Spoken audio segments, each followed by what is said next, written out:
Thing looks blurry. Wonder why.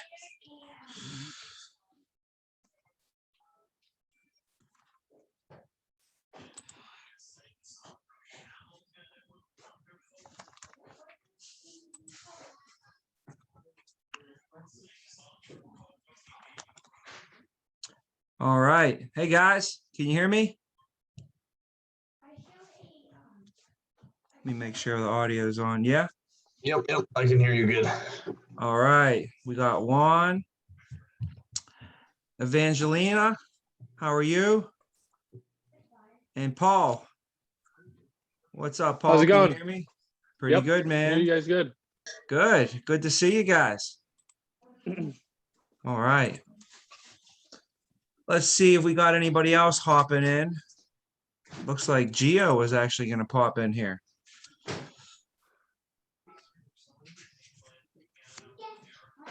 There he is. Do you guys know Gio? Yep. All right. Nice. Nice. I was going to see if we had maybe another. I think this might be what we have for today. So you know what? If somebody pops on, I might have to pause for a second to admit them, but we'll just go ahead and get started, guys. Welcome to the call. And basically what we're looking to do today with our time is spending a good 15, 20 minutes or so together, maybe a half hour if you guys got some questions and stuff, really going into the career path and more of the leadership side. So, you know, if you're on here today, hope your managers prepared you and told you a little bit about what we're going to be spending our time doing. This is time that's cut out for, because we have individuals that have come aboard and they're starting with us. And you guys are the ones that have basically raised your hand and said that you wanted to pursue the leadership track. So I said, if you guys want to get into leadership, you know, there's some things that you need to know, and there's some things that we can kind of prepare you for now and be proactive with our approach to give you guys as much information as possible to succeed in leadership, right? So have any of you guys ever had any leadership positions before, just to, you know, open it up a little bit, whether it was, you know, in school or in business or in extracurriculars, maybe sports? Have any of you guys ever held management or leadership positions before, Paul? How about you, Paul? Look like you're frozen.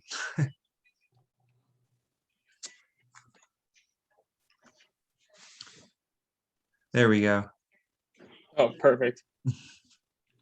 Yeah. I mean, I guess I'll kick it off and start first. I had a position in within a fraternity council, and then I've held a captain's position on my hockey team throughout numerous years throughout high school and throughout college.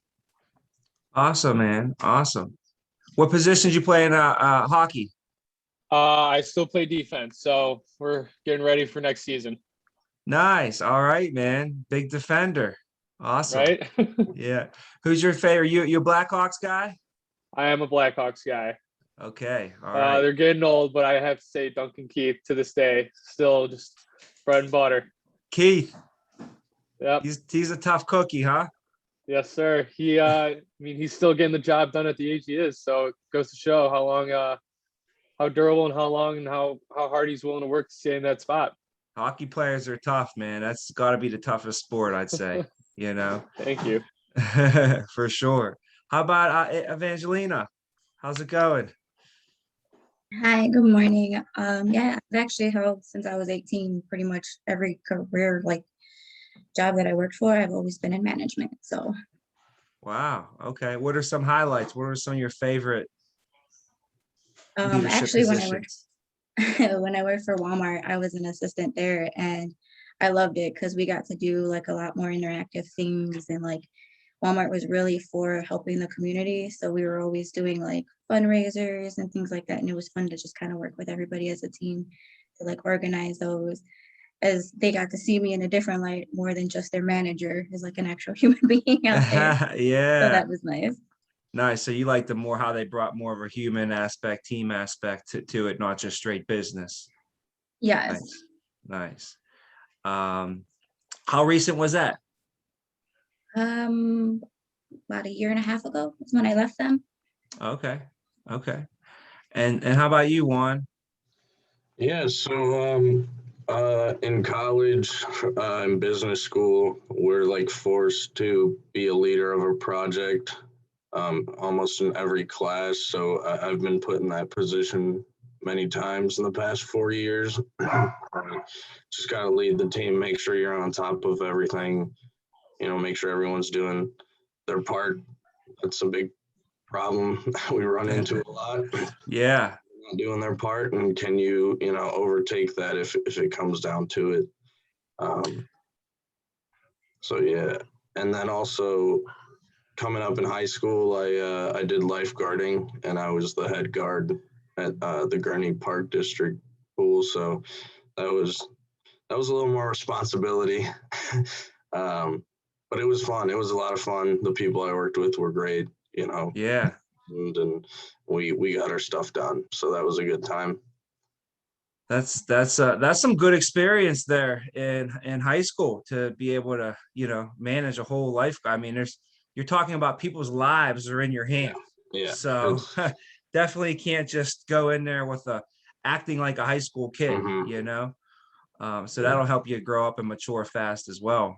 And I was always thankful for people like you wanted in school, because when it came to school projects, um, I definitely wasn't the leader on the school projects. I needed somebody smarter than me to help guide. And good thing I was always best friends with like the smart kid in class. So anytime we had a project, I would just say, "Hey, Q, can you be my partner?"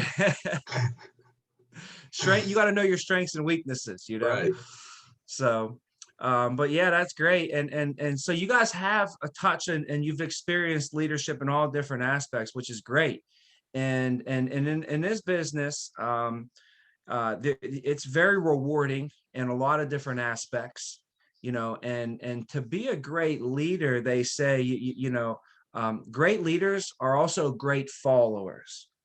So what's nice to know is that we already have a system in place that is just was very successful before we ever got here, and if you can follow the system, and you're really coachable to the system and coachable to your coach, then what's going to happen is the best followers usually end up becoming some of the best leaders, right?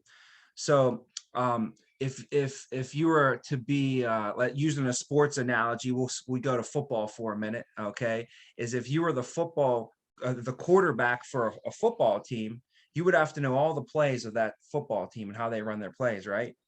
Well, imagine you got traded to another team. You would have to learn all the plays of that team, right? So you've been all leaders in your own regard. Well, coming to this industry, this business, and this team, we have a system, we have certain procedures, we have a playbook that if you can learn the playbook and use it for your own sake, it's going to help you personally. But the main reason that you want to learn pretty much everything is so that you can lead others, teach it to others, and show it to others. So I remember when I was coming in, I always wanted to learn stuff so that I knew it myself, but I wanted to learn it so that I can teach it to others. And I find that, imagine that you had to learn something, for yourself. You're going to learn it to a certain level. But if you had to learn it so that because tomorrow you're going to be teaching 100 people about it, think about how well you're going to know it then. So it just took my level of focus and my dedication and my commitment to a whole nother level. When I knew that other people one day are going to be relying on me to show them. So that's one of the first things I learned. And then the second thing I learned in leadership, it's an unselfish thing when you get into leadership. That's like saying, okay, I want to have kids. Well, when you say you want to have kids and children, that's a very unselfish thing. You're asking for some sacrifice right there. You know, you're not going to be able to go out on Friday nights like you used to. You're probably not going to be able to sleep in like you wanted to, you know? So when you get into leadership, you're kind of raising your hand and saying, I'm ready to be unselfish, you know, and put your team above yourself, because in leadership, you know that if your team does well, then you'll do well in the end. So we use a term in our industry, we say servant leadership,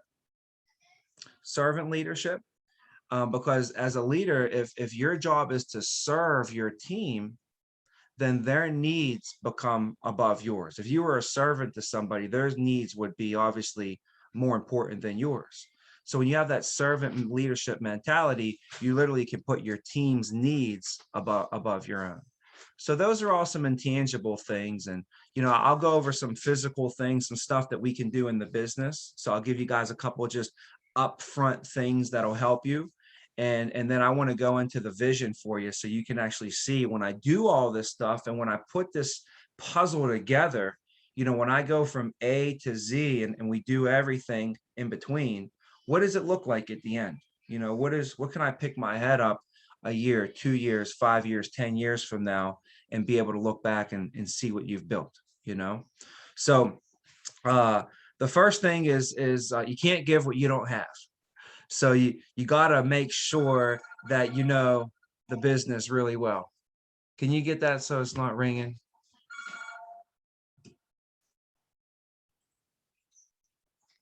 So I'm at my parents' house and I convinced them to get rid of their phone. So we're getting rid of this house phone thing. Costs them $40 a month. That makes no sense, you know? So, so the main thing you want to learn up front is not only the big system, the big picture, but the small things along the way. So you're gonna get your license, and as soon as you get your license, you're gonna master your script. So when you master your script, you're learning it so that you can use it, but also so you can teach it to other people. Once you master your script, now you're able to start training. Now you're able to see live presentations, and we can start teaching you even how to make phone calls. Your first 2 weeks will just be training. Okay. And each step of the way will keep getting you more prepared. Every day, you're gonna get a little bit better, a little bit more comfortable, and you're gonna progress daily. So by the end of those 2 weeks, you should be pretty well trained to where you can sit in front of a client and actually go through a presentation and present to them their benefits. You know, remember, 1 out of 3 are going to enroll. So I always remind everybody getting into this business, we're going to probably lose more fights than we win. So, you know, when you're on our side, we're fighting the good fight, you know, you're probably going to lose more than you win. So you just be okay with that, you know, but when you go to play baseball, same thing. If you can bat 1 out of 3 in baseball, they call that batting 300. And if you can bat 300 in your career, you're going to end up in what they call Cooperstown, which is the Baseball Hall of Fame. So a baseball player isn't walking around with their head down and defeated when they're batting 1 out of 3, right? So we have to just go into this business knowing that it is typically a 1 out of 3, but we have some individuals here that are closing like 9 out of 10. I mean, Gio has gone 10 for 10, 15 for 15 in a week. Just everybody, the stars aligned. He put in the work, practiced, prepared, and did everything. And I sat down with 18 families in a week and 18 families enrolled in 1 week before. And I'm probably going to tell that story to my grandkids one day, just so you guys know. Okay. But it is possible to have those streaks and go on winning streaks and do that. But when we look at the averages, even if you're average and you're batting 1 out of 3, still going to be A-okay. You're going to be okay. The only thing, you have to mentally be okay with that. You know? So, but now we go through, we got our presentation, and your first 2 to 3 months is going to be called getting comfortable. And what happens is at the beginning, you're going to feel uncomfortable. So somebody told me, and it always stuck with me, and on some of my days when I was like in the beginning having like not all clicking, wasn't having the best day, you know, it just wasn't all clicking for me. I had to remind myself that my mentor told me, he said, Tommy, you need to get comfortable with being uncomfortable, because for your first few months, you're going to be a little uncomfortable. And if you never held a golf club before, it's going to feel uncomfortable. If you never held a hockey stick, if you never went on skates before, those things are going to feel real uncomfortable on your ankles and your feet, you know? So, so 2 to 3 months, it's going to take you to give about 100 presentations. And when you hit 100 presentations, that's when you're going to start to feel 100% comfortable and confident in what you're doing. Right around that time, you should be ready to also look at, you know, when we're going to start getting you promoted into your first leadership position. So I always said I didn't want to teach anybody. I didn't want to have anybody on my team until I knew what I was doing first. So it'll take you a good 2 or 3 months, give those 100 presentations. Now, if you do 10 presentations a week, that'll take you 10 weeks. And that 10 weeks is about 2.5 months, right? About 3 months, 10 weeks. So, but if you can do 20 presentations a week, you could have your 100 presentations done in 5 weeks. So it depends on kind of the pace that you move at. But regardless, if you gave 100 presentations, how many would typically enroll into the benefits, guys? We already know 1 out of 3. So that'll give us at least about 30. So if 30 families enrolled into the benefits, the average family enrolls at about $67 a month. So $67 a month is about $800 a year. And that's what we get credit for. We get credit for the $800 a year that the client pays. So if this week you met with a client, they enrolled for 67, you would have $800 of production, right? So guys, if we sat down with 100 people, 30 of them enrolled, and each one enrolled at an average of 800. 30 times 800 is 24,000. And in order to get promoted from an agent to a supervisor, we have to do 24,000 over a 3-month period, over 90 days.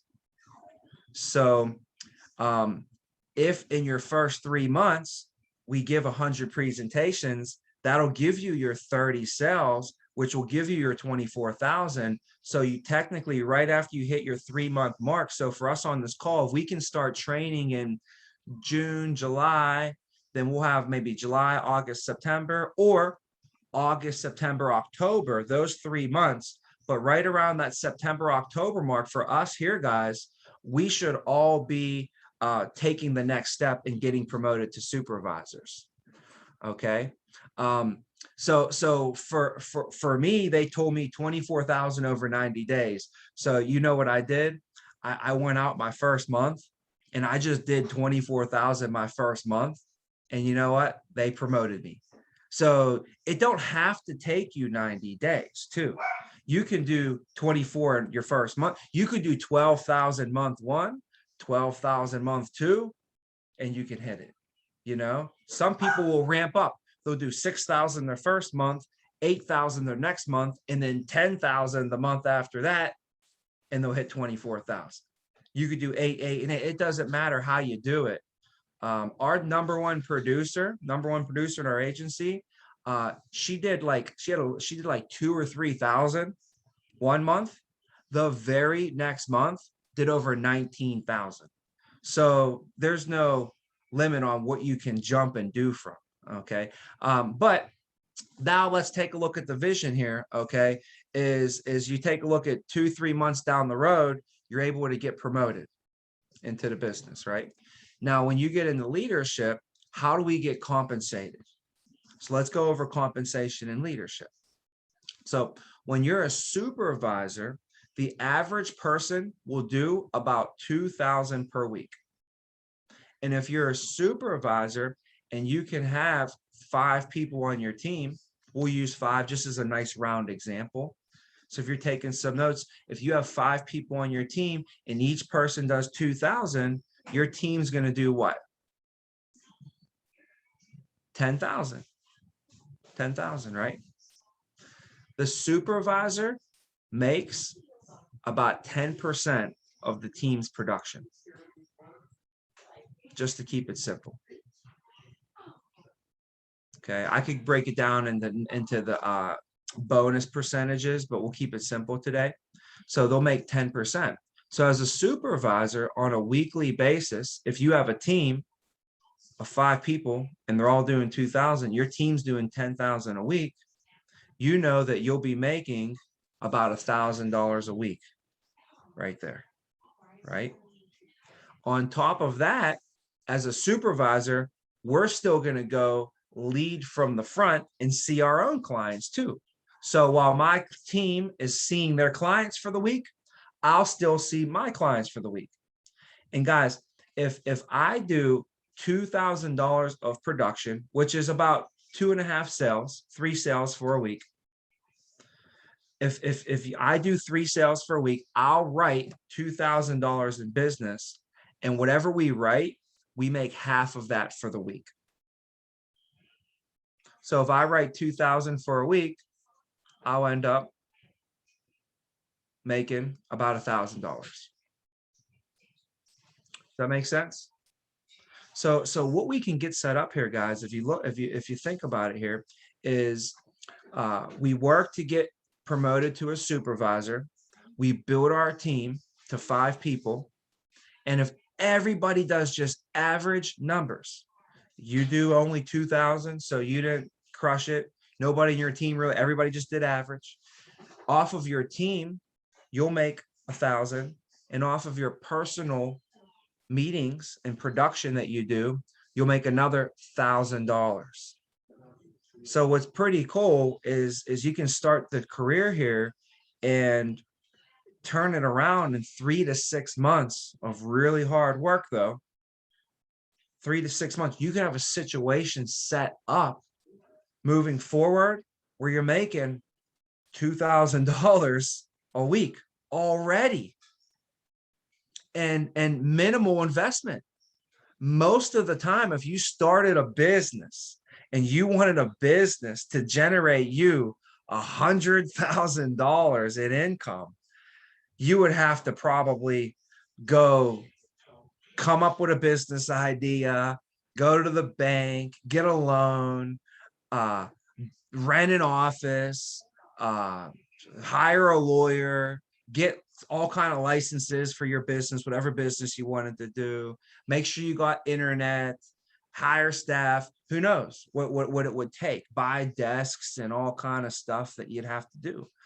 And then most of the time, most businesses don't turn a profit until after 2 years. As you know, most business owners, they don't even turn a profit for the first 2 years. So I just think it's just phenomenal how, you know, the opportunity allows us to kind of turnkey, get in there with minimal startup. And then the thing is, though, if you wanted to hire 5 people, like, and let's say your 5 people made $1,000 a week each, and they worked for you, guess who would have to pay them $1,000 a week each? You. You'd have to pay $5,000 to each, you know, a week for each one of your employees. So it's nice is you can hire 5 people onto your team, and every time that they earn income, the company will pay them the income for you. You know, so there's a lot of benefits when you think about it that way. So to start out now, that would just be a base supervisor position. We call that a small team leader with 5 people, which is a decent sized team as a supervisor. And everybody doing average numbers, we can have a situation set up where you'll be making about $2,000 per week. right? We like to see the supervisors earning 75,000 minimum, you know? Now, when you grow from a supervisor to a manager, this means that your team has grown and you developed other people to be supervisors. So now you can be their manager. So for instance, let's say that I was your supervisor, Juan, and I trained you. And now we work really hard, and Juan goes out and hits his numbers.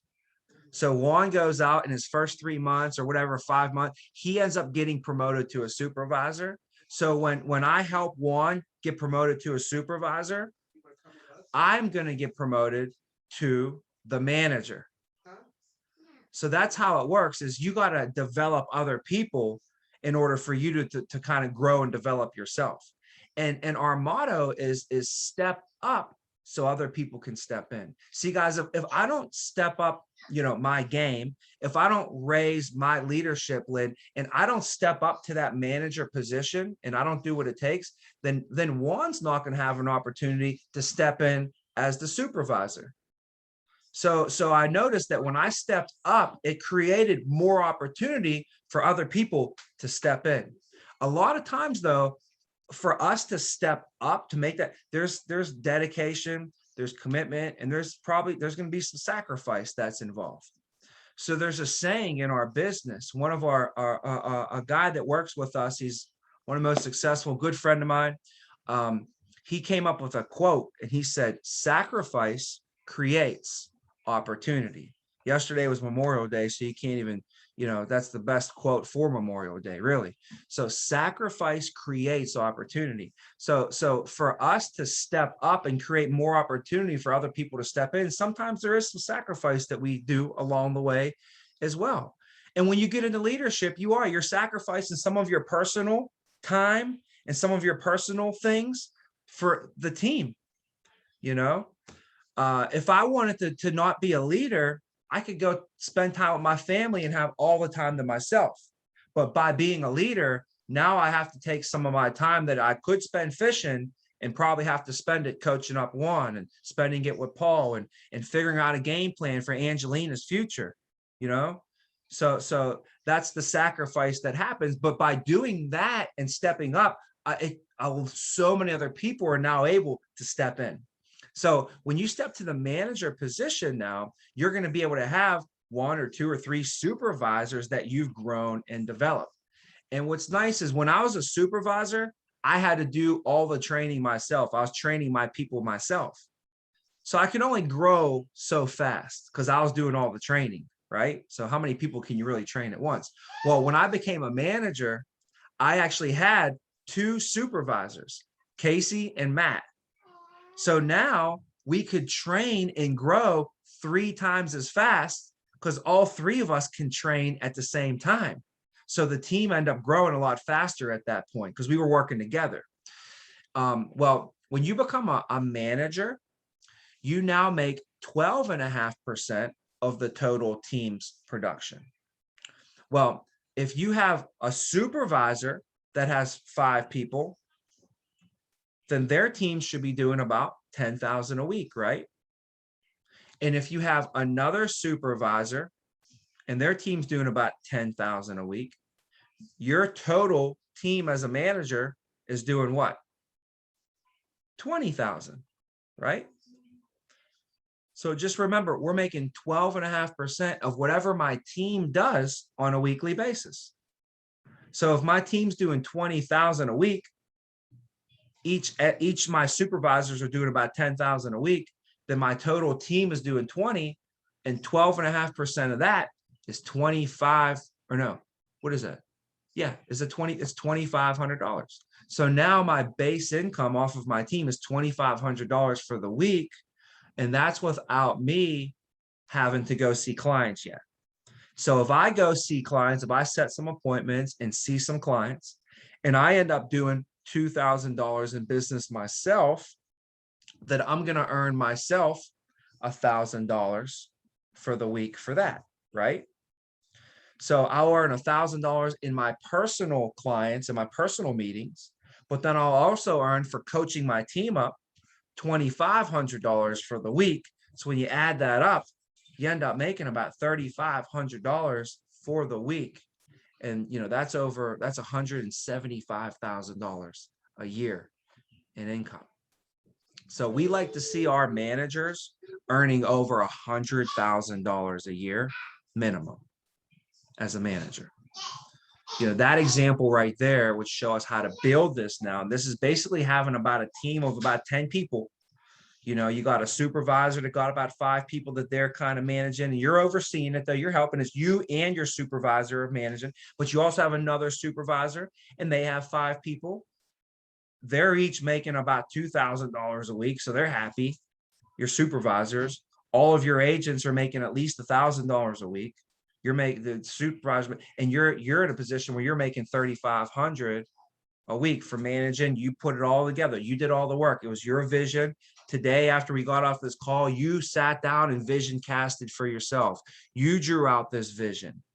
Then you acted upon it. You sought out the coaching. You called Gio and me, and we sat on these calls and mapped it out. And every month we adjusted and we game planned. And Paul, you're the one who coached up your guy, and you're the one who taught them, and then you help them get to the next level. So at the end of the day, guys, when you end up making $3,500 for the week, you definitely deserve it. You've earned it. You've earned it. You work toward it, you built it, and nobody can take it away from you either. That's what's nice, is about when nobody gives you something, then no one can take it away.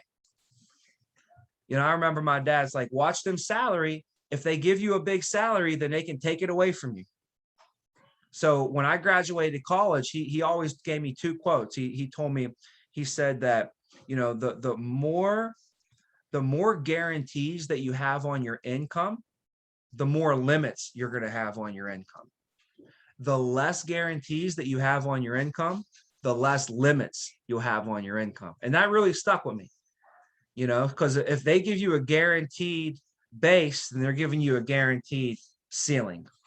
But if you don't have any guarantees on your income, then there's no limits on your income, right? So those really stuck with me. And the other quote he told me, he said that the more that you seek security, the less of it you're going to actually have. Everybody wants security, right? Well, the more that you go after secure, like you take that secure position, and you make secure moves and play safe all the time, you're going to end up not being very secure in life. The more you seek security, the less of it you actually have. He said, the more that you seek opportunity, the more that you're going to achieve the security that you originally desired. So when I had to make sure I was looking for opportunities. And when I found these opportunities, I had to make sure that there was no limits on them. So, but then again, that's kind of scary though, because there's really there's no floor, there's no guaranteed. So, but when you earn it, it's yours forever. You built it, and then we get paid residual income forever for the rest of our lives. So on top of all that, guys, when you get into leadership, you build residual income off of your team's production as well. So, and talk about having a base salary. Basically, you built yourself a $3,000 a week base salary that you built for yourself. And then what happens, guys, is after a year, you'll start getting this residual income that's guaranteed. It just keeps coming. And it might be $1,000 a month after your first year or so. It might be $2,000 after 2 years. For me, after 5 years, it was like $7,000. After 7 years, I was getting $10,000 a month in residual income after 7 years. Plus, after 7 years, guys, I also had a team that was built. So my team after 7 years was making me a good 15, 20 grand a week at that point. Plus, I was getting $10,000 a month in residual income. So talk about having a nice base salary built in. You got a $10,000 a month plus about 15, 20 a week that you build up over time. So you can kind of build your own. So then after 10 years, my residual income was right around 18,000 a month. And I hit my 12-year anniversary, and it's over 22,000 a month after 12 years with the company. Now, what's nice is your 10-year goal, you got to be here 10 years, but when you if you decide to walk away from the company after 10 years, you can take your residual income with you for the rest of your life. So I literally, as crazy as it sounds, I literally can quit the company today and they would have to pay me $22,000 a month for the rest of my life. The only way that'll go down is if the policy holders stop paying on their life insurance or if they pass away themselves. But that's the great thing about life insurance, is that when people sign up for it, they should pay for it for their entire lives. The average car insurance client, does anybody know the average person keeps car insurance for 3 years?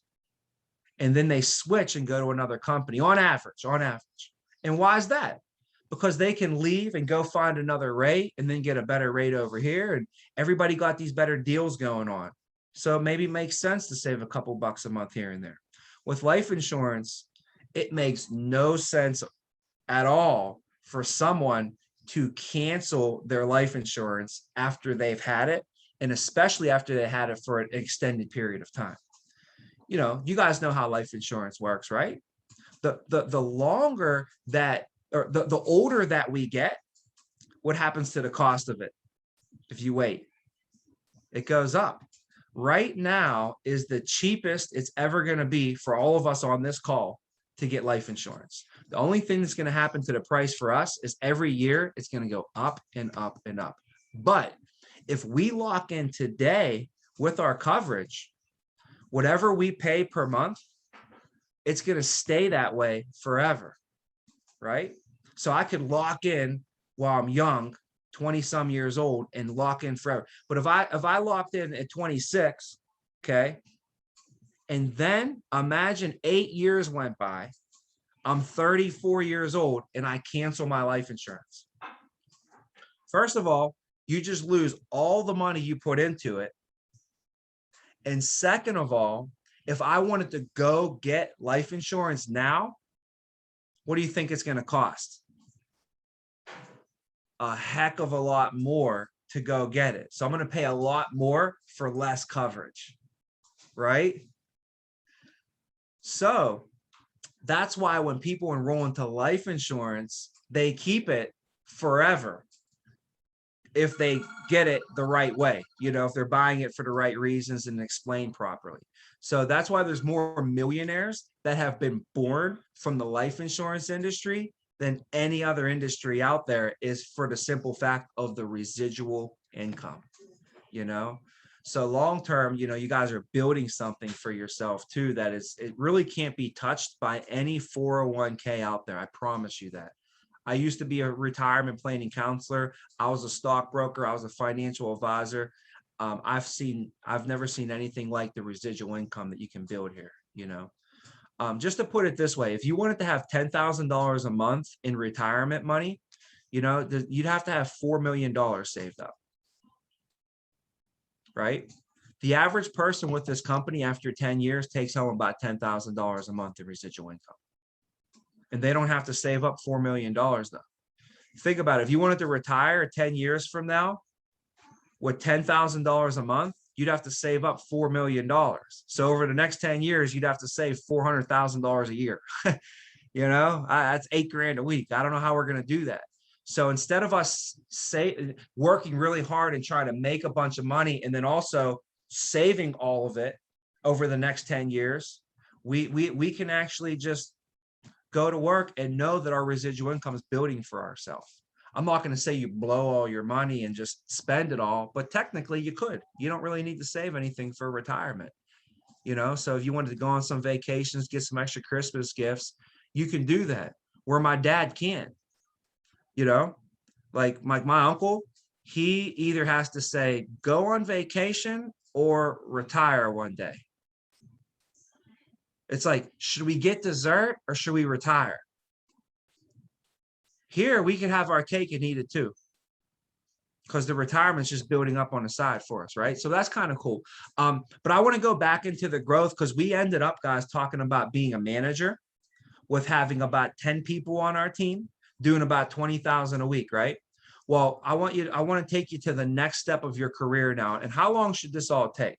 So if we're moving fast, we could be a supervisor 3 to 6 months from now. So we're looking October, supervisor. Now it takes us to build our team up from there to go to a manager now. So from you to go to a supervisor to a manager, that would take you as long as it would take you to develop somebody else to a supervisor. Remember, if I'm Juan's supervisor and I can get Juan to hit his numbers, he's going to be a supervisor and I'm going to be his manager. So from that point, it should take another 3 to 6 months. So if we go October, we'll be looking at anywhere between February and about May, April of next year. So you could be looking at springtime, first quarter of 2022, already being a manager. If you work really hard this year, we can get you promoted to a manager by the end of this year. I've seen it done before. I've done it myself. So if I could do it, I know you could do it. So by the end of this year, you could be a manager. First quarter of next year, springtime, you're a manager. Okay. Now, from that point, we're going to have to grow the team to where you can become a general manager, which means your supervisors are going to have to do what? They're going to have to step up to managers. So your supervisors step up to managers, you step up to the general manager, and then obviously we're going to have some of our agents step up to supervisors. Does that make sense, right? So we all grew the team and took time. Everybody's hitting their numbers. We're achieving our goals. We're moving through navigating our career. So that should take, let's say, another 3 to 6 months. So you can be looking at summertime of next year or the end of next year, us talking about and game planning and promoting you to a general manager. Now, the general manager earns 15% of the total team's production. And in this situation, we'll use a general manager that does 30,000 a week. We'll use 2 examples. So if you're a general manager and you're doing 30,000 a week, that means you probably have, 2 managers and maybe each manager got 2 supervisors. Well, your income will be 15% of 30,000. And this is without you seeing any clients. So now you'll be earning $4,500 a week, which is $225,000 a year. So guys, my first year, I put my head down. I worked really, really hard, and I ended up making about $120,000. My second year, I put my head down and I worked really, really hard. And I got promoted to it. After my first year, I got promoted to a general manager. So in my second year with the company, I was a general manager and I earned a little bit over $200,000 in my first full year as a general manager, right? In my third year, I end up promoting my manager to a general manager. So now he was a general manager and I became the regional manager. So I was the regional manager. In my third year, my manager made about $250,000. I made about $500,000 that year in my third year. And that was his second year. So it was awesome to see my guy, his second year in the company, he made $250,000. And because I was able to help him and everybody be successful, I ended up seeing $500,000 go into my account that year in 2011. So when you get promoted to the general manager, just going back, we say we'll start now, get your license, go through training. First 3 months, learn the business really well, put our blinders on, really just zone in. So, like you want to, they say, eat, breathe, and live this stuff, right? You don't want to just, sit around and drink it. You want to just jump in the pool and just be engulfed in it. Have this business all around you, go underwater. Don't, put your head underwater and just be engulfed in it. You know what I mean? For your first 2 to 3 months, you pick your head up, you hit your numbers, boom, you get promoted. Now it's end of summer, summertime's ending, going into fall. And then for the back half of this year, you're working as a supervisor, getting your team growing, getting your team going, right? And then spring of next year, we spring right into the manager position. And then we work, and let's just say it takes all of next year, worst case scenario, all of next year, and you build your team up really well. At the end of next year, you're able to earn that promotion to a general manager. We'll be talking, that would be 2023, but you should be in a position to be earning $200,000 for your family. So we're talking a year and a half of some work. And in 2023, when you make that, people are going to say, you must have had a good year. Say, I didn't even make the money in 2023. All this money was made in the year and a half of work that I did before this ever happened. You don't just show up to Broadway and the show goes on. That show has been prepared for 6 months. That show didn't happen that night. That show happened in the 6 months of preparing for that show. They say football, that the game isn't won in those 60 minutes. The game is won in the 6 months of preparation. When the ball kicks off, the game is already won or lost. You can't really do much at that point. So for you, it's going to be the preparation, the preparing, the behind the scenes, and we call it sowing season, because you're only going to reap what you sow. Right? So for us, we got to go into like a farmer right now, and we got to go into sowing mode, and a farmer doesn't even expect anything for another 9 months. Right? So at the beginning, there's not much to look at. You're looking at a ground of dirt. You're looking at just dirt, but eventually you see a little sprout and you see some stuff coming, right? And you keep watering it, keep growing, and keep sowing. And before you know it, if you keep sowing, you're not going to have to worry about the reaping, because that'll just happen on its own. So I want you guys to go into the growth mode in the sowing season right now for the next year and a half, and when you go to that's managing general manager position, you're going to see it's nice. You're going to be able to earn great income. You're able to make a great impact on people, influence people to do great. Your time, though, the time you put in now, you get it back, though. So this is a business where you're going to like work this much at the beginning and not, you're going to make this much. But over time, what happens is if you do it right, you're going to end up working this much and you're going to end up making this much. And I was like, I'll sign up for that all day. But you're probably never going to be right here. Never going to be, work this and this. It's always going to be a great imbalance, So the time when you become a general manager, the time that you put in to get there is a lot. Sacrifice, commitment, dedication. You're going to miss some stuff. Your friends are going to be out. You're going to have to tell them, sorry, I can't go. Hey, what time's the birthday party? 2 o'clock. All right. Well, I'm probably going to be about 2 hours late to the birthday party today. Like, you're going to have to be late for birthday parties. You're going to have to miss stuff sometimes.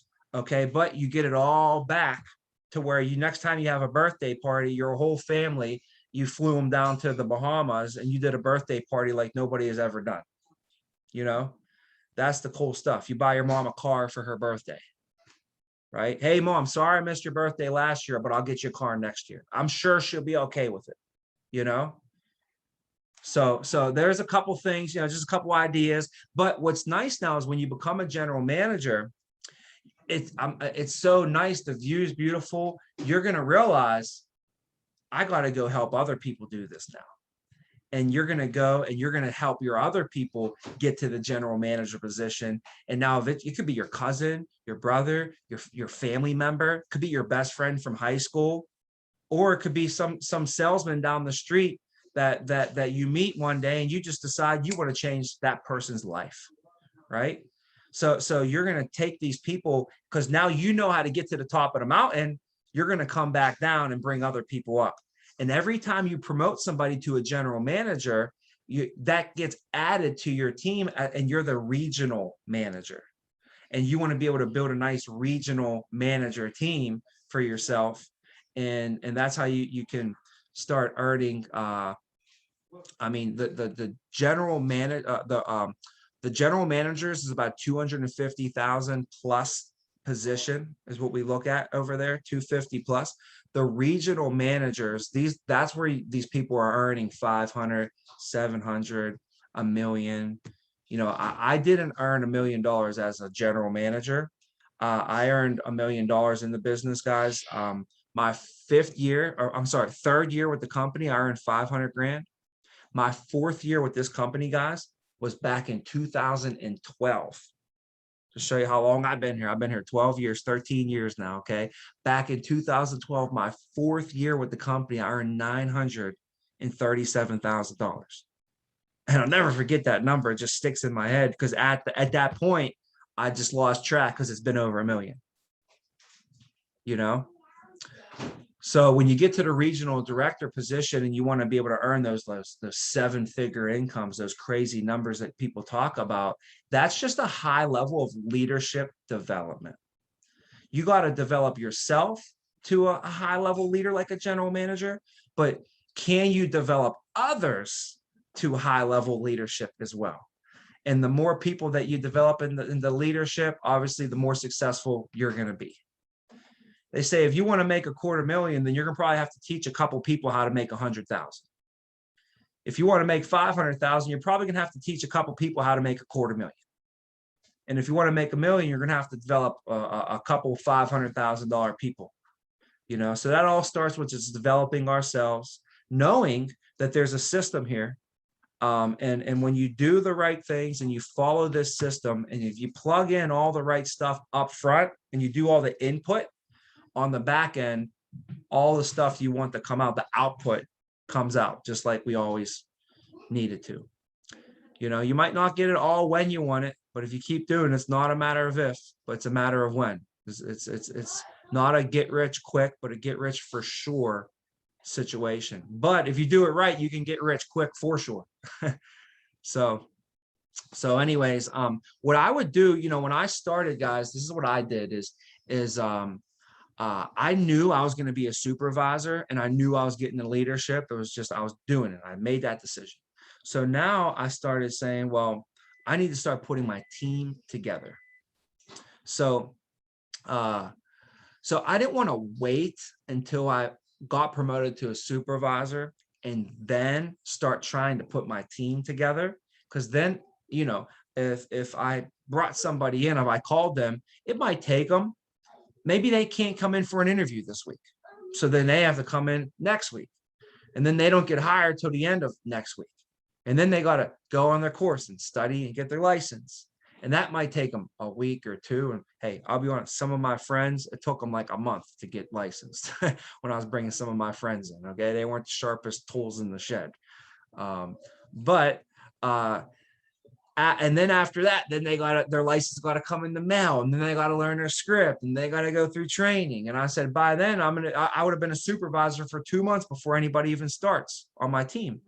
So I figure I want to get started into becoming into a supervisor, and I would already like to have people on my team coming in the door. I want to get this thing going. So my manager was like, well, don't wait then. He's like, you need to start building your team now. And because I thought I had to wait. I thought I had to wait to start building my team. He's like, no, you should start building it now, because by the time you become a supervisor, they'll actually be coming in the door and your team will already be growing. And I said, well, what if they pass their test before I become a supervisor? He goes, that's even better, because now I'll train them for you. So now when you become a supervisor, you already have somebody who's already trained up on your team, ready to go. So I was like, oh, let's go. I'll take you up on that one. So my first month in July, like I said, I went out and wrote a lot of business, wrote 24,000 that month. I made $12,000 my first month with this company back in July of 2008. For a 24-year-old kid, that was a lot of money. Let me tell you what. but I also recruited 10 people that month. And what's nice is I didn't really have to do no recruiting. All I had to do is just say, hey, I got a great opportunity, go check it out. And that's it. You know, they're like, what's it all about? I'm like, you want to know what? I don't even want to give you the wrong information. So I'd rather you just go talk to my manager. He'll fill you in on all the information. So I didn't even have to say like anything. I was just like, just go check it out. And I was funneling friends and family and people that I knew to go check out the company, and they would meet and do the company overview. And some people were like, oh, it's good, it's not for me. And some people are like, yeah, maybe it's not good. But some people were like, hey, this is amazing. Thank you so much, Tommy. I get cards and thank yous to this day just because I was just like, hey, why don't you check this out? I could have not said it and saved my breath, or I could say it and I said it to people, they check it out and change their life forever. So, you know, I didn't pick or choose and be like, he's not going to be good. I mean, my one friend, he works with this company to this day, was very quiet, kind of like an introvert. And I was like, there's no way he'd be good at this. I didn't think he would be good. He's still 12 years later, still with this company, getting residual income and everything. So I'll just say I don't pick and choose and try and decide for them. Let them decide for themselves. And introduce them to the opportunity by obviously for us, all you have to do is have them sit in the company overview that we host weekly. So a couple of times a week, I actually go on and I host an interview where people can learn about the career. So for you, you could just have your friend, family member, whoever, just hop on a Zoom call and learn about it and figure out if it's right for them. It'll be like a magnet and it'll attract them. If it's not right for them, we'll know that as well, but at least we know now. So I would recommend for you guys to start with a starting 10. Like if you were gonna coach a team to a championship, would you want hand of the team or would you want to pick your team? I'd want to hand pick all my players, right? So I would go through and make a list, guys. Make a list of all the people that you want to reach out to. And it might be 50. And then reduce it down to like your top 25. At least have a starting 10. Worst case, at least a minimum of 10. And then what we do is instead of you trying to do it, like what I did, I brought it right into my manager. And I'm like, hey, guys, Kirk, his name was Kirk. I was like, Kirk, these are the top people that I want to bring in. Okay. How should we approach these people? How should I call them? Should you call them? He's like, I'll call. And I sat there and I listened to him make the call. So I learned how to do it, you know, and after he made a few phone calls, I was like, I could probably help you make some of these calls too. And then me and him start calling them together. And in my first month, I hired 10 people. And I can't tell you, when I talk about catapult, like it catapulted my career. And the leaders in the office, everybody was like, who's this guy? He must be really serious. And they took me serious. And then they also were like, he must be a leader because he's able to influence people to start in the business. So I did all that, guys, because I wanted to build a team. I wanted to grow. Okay, there was no bonus back in the day that incentivized me for this. So for you guys, I'll throw this on top of it as well. Okay, for each person that you bring in for your first 90 days, the company gives us $750 cash, just cash upfront, just for bringing them in. So when I started, I would have got $7,500 extra dollars my first month for bringing those 10 people in. But unfortunately, that was 12 years ago and there was no bonus. So I brought 10 people in my first month and got nothing. If I would have did that today, like if you do that today, you would get $7,500 cash. That's without learning your script or even making a sale yet. But on top of that, all of those people now will actually be on your team when you become a supervisor.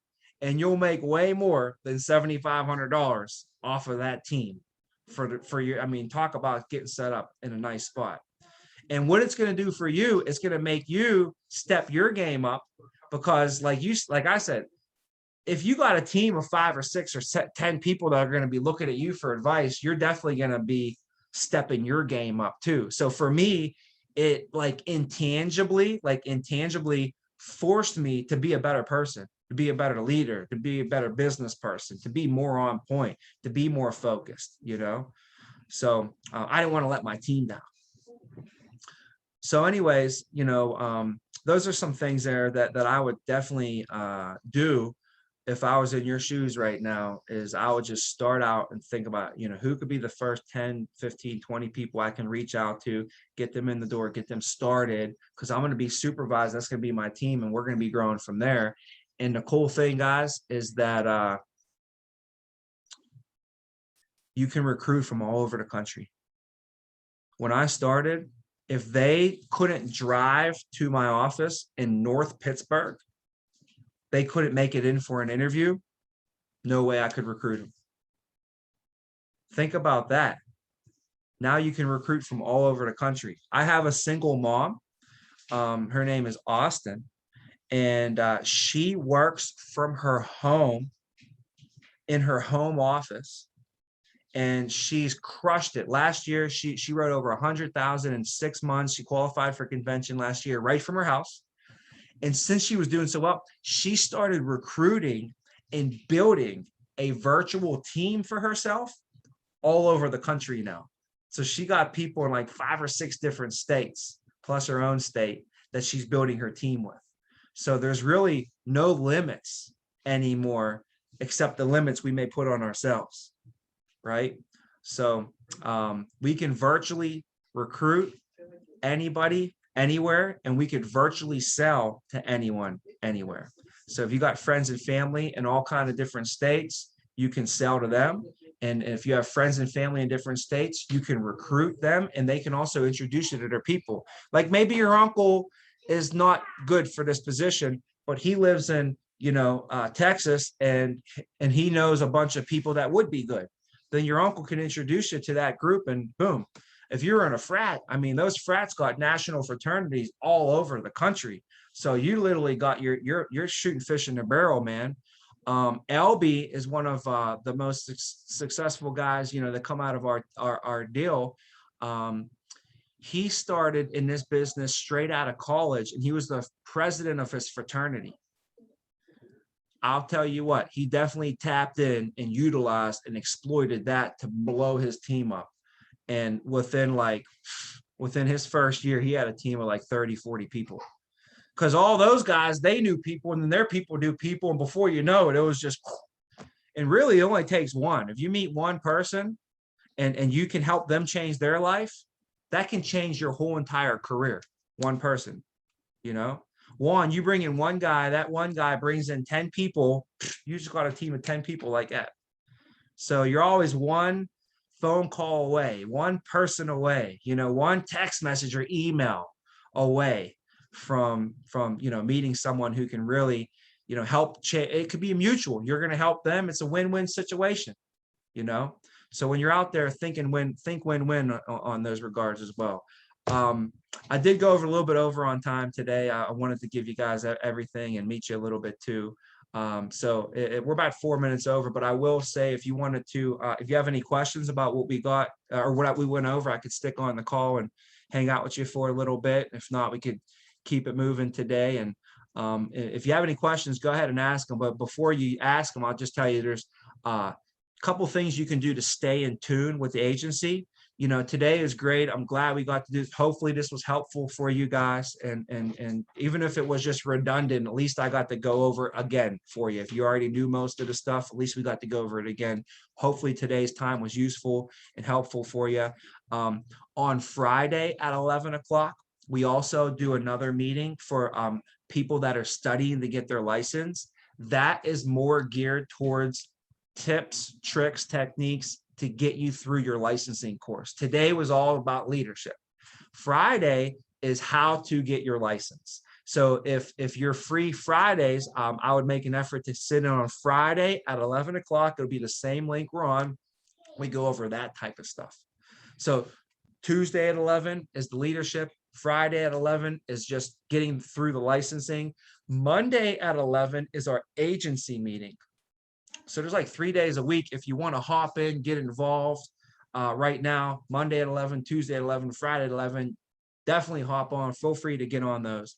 I also would recommend to hop on a Zoom call with your manager and maybe like one of the other managers. So like, for instance, Geo is the MGA, but Geo, you know, he has Melissa as the GA and Christina as a supervisor.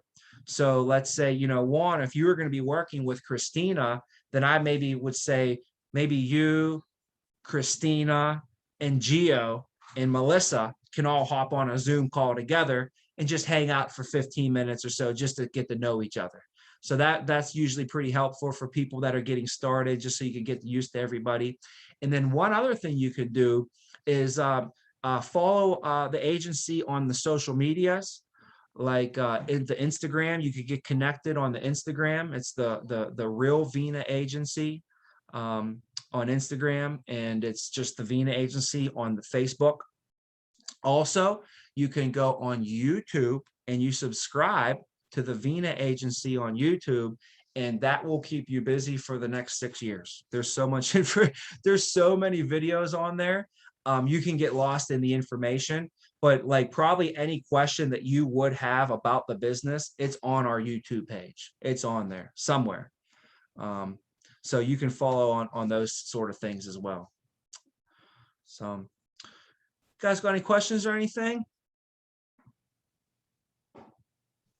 Yeah, regarding recruiting outside of state, would they have to get their license course and class done in Illinois, or would they have to do it within their state? Great question. Yeah, so it's state by state. So whatever state that you live in, you get the license for that state, and they call that a resident license.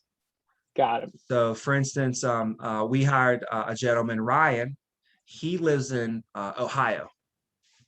So he had to get the Ohio resident license, and then that's the test you take. So you pass that test.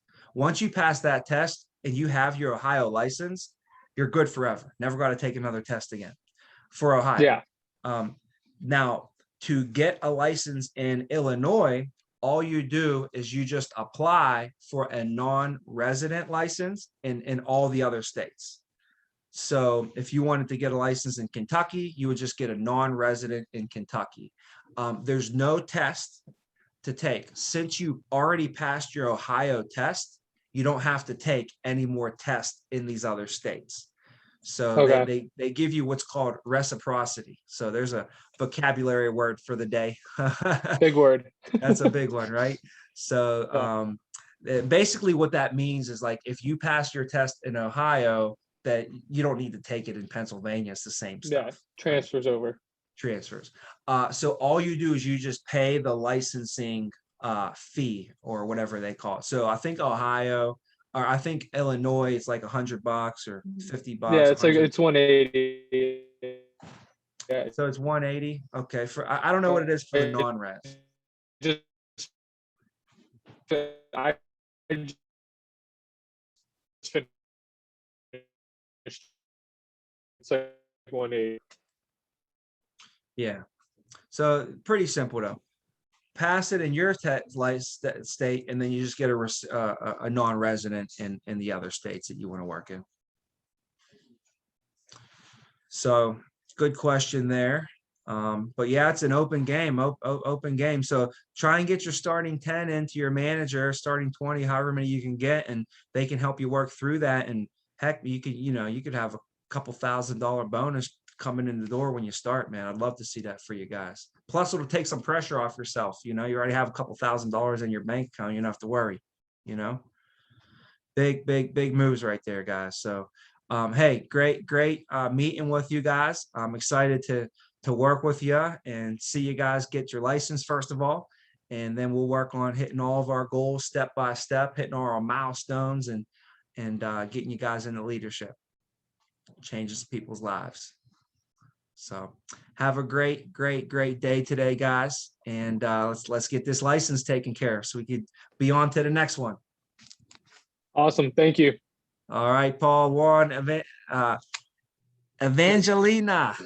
Thanks for your time, Tommy. Appreciate All it. right, you got it. Gio, I'll talk to you soon, man. All right. See you, Tommy. Thank Good you. job on hopping on, guys. Great job on notes and everything like that. We'll see you guys soon. All right.